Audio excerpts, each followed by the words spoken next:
Priatelia, chcel by som vás privítať na našej jednej krásnej miestnej vode. Chcel by som vám ukázať rybačku v týchto ťažkých zimných podmienkach a zároveň by som vám chcel odprezentovať niektoré zo svojich nových produktov, ktoré uvedieme na trh v roku 2024.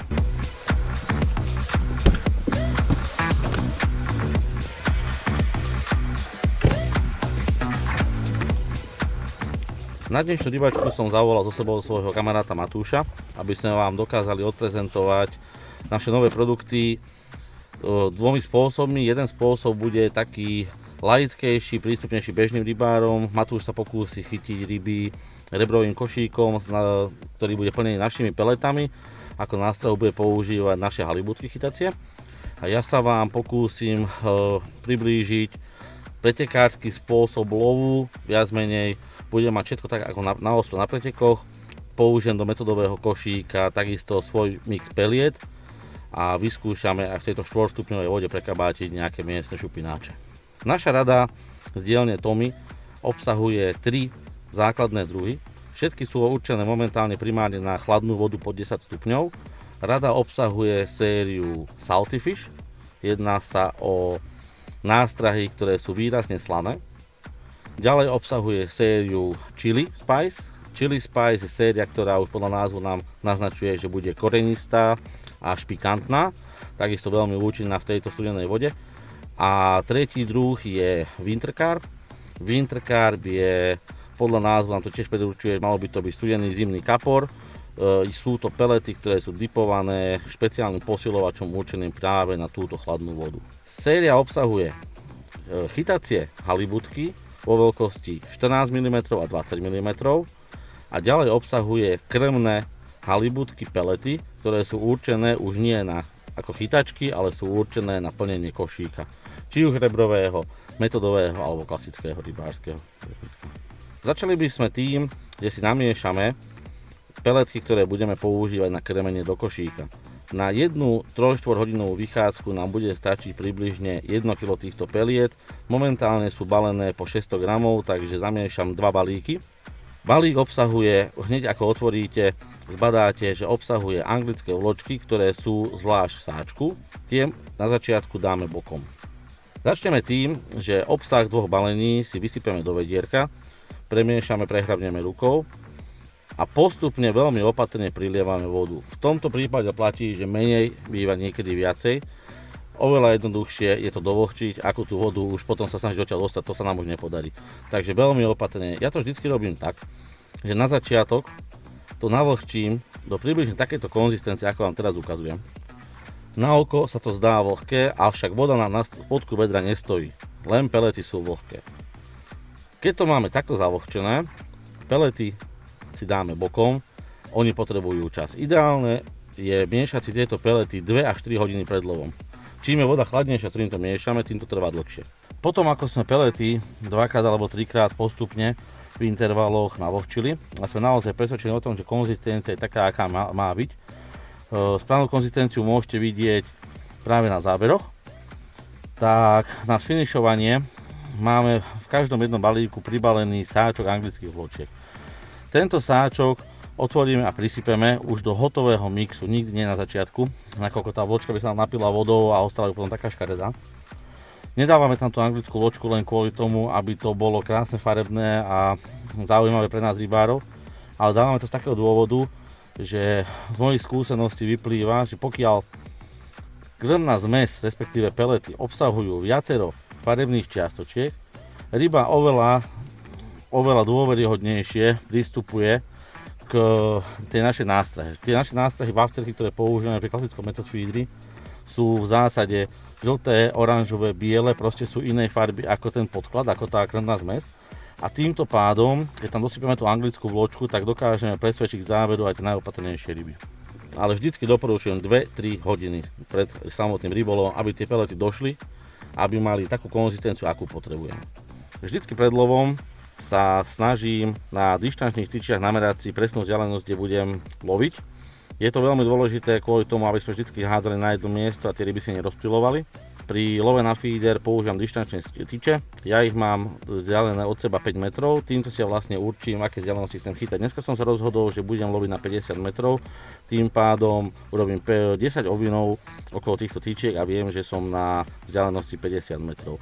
Na druhej strane si vždycky určím nejaký bod, či už je to strom, konár, krík, na ktorý budem nahadzovať a týmto pádom vždycky mám zagarantované, že hádžem na jedno miesto. Je to veľmi dôležité, aby som si ryby v tomto chladnom období nerozťahoval. Pri dosiahnutí potrebného počtu ovinov si vždycky silón zaklipujem na navijáku, tak ako som vám to ukázal. Ja to robím spätne, niektorí to robia opačne. Tým, že to ja to robím spätne, mám výhodu tu, že pokiaľ sa mi ryba veľmi rozbehne a ja pustím spätný chod, tak sa mi to samé dokáže odklipovať. To je taká jedna rada pre vás. Na začiatok dnešnej rybačky som sa rozhodol nekrbiť v nejakom extrémnom množstve, ale predsa tie ryby tam potrebujú mať nejakú pachovú stopu minimálne. Môj úvod pozostával zo 6 košíkov, ktoré som hodil priamo na to miesto, kde budem chytať. Počas lovu budem sa snažiť chytať na tomto mieste. Ak by sa mi na krmné miesto nasťahovali pleskače vo väčšom množstve, tak potom budem krmné miesto obhadzovať 2 metre doprava, doľava, prípadne sa posuniem kúsok za to. Vyberieme si z krabičky nástrahu Winter Carp, ktorá je do tejto studenej vody ideálna. Napichneme na ihlu a pomocou silikónovej gumičky natiahneme na nástrahu a celú túto montáž zavesíme na háčik. Ja chytám selektívne kapra, idem sa zamerať teda vyslovene na kapra, neidem chytať pleskáče, biele ryby, vyslovene idem teda len po kaprovi a táto aj nástrah je vlastne určená na lov kapra v tomto zimnom období. Počas rybolovu to treba kontrolovať, častejšie prehadzovať. Má to menšiu rozpustnosť v tejto studenej vode, nerozpúšťa sa to tak ako v letných mesiacoch, je to určené na dlhší lov, ale treba to kontrolovať, či sa to nerozmočí, či sa to nerozprasklo, alebo či to ryba nedokázala stiahnuť z tej silikónovej gumičky. Na háčiku máme nastraženú teda halibut pelletku, vlastne Winter Carp. Teraz pripravíme si zmes do krmitka, ktorú sme dopredu namiešali. Nasypeme do krmitka zmes, poriadne utlačíme, a aby to držalo pokope pri nahadzovaní, aby nám to nevypadlo z krmitka. A pri dopade na vodu, aby sa na to nerozpadlo, musí sa to začať rozpadávať až na dne. Ja mám aj inakší spôsob chytania, ja chytám na väčšie krmitka s väčším obsahom vlastne krmenia. Predtým som si raketkou nahádzal, naspomboval tzv. Danú zmes na lovné miesto, ktorá bola dopredu zaklipovaná, aby to stále padalo na rovnakú vzdialenosť. Chytám na 60 metrov a vlastne aj krmím na 60 metrov a v tom krmnom sa mi podarilo uloviť aj nejakých tých kapríkov.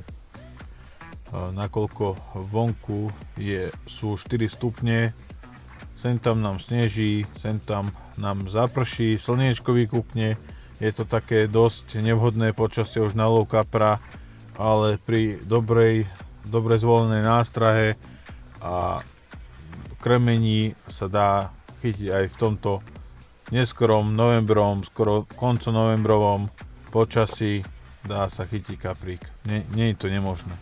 Dnešná rybačka sa niesla v duchu veľmi pomalého nástupu rýb, nakoľko tá voda naozaj za posledný týždeň ešte klesla o ďalšie 3 stupne, voda má nejaké 4 stupne, naozaj je to veľmi chladné. Ešte pred týždňom tá aktivita bola extrémna.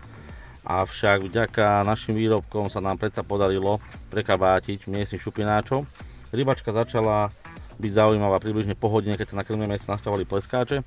Samozrejme, ako som spomínal už predtým, môj záujem bol chytiť kapra a tým pádom sa začal obhadzovať krmné miesto zo strán a prinieslo to úspech v podobe mnohých krásnych kapríkov.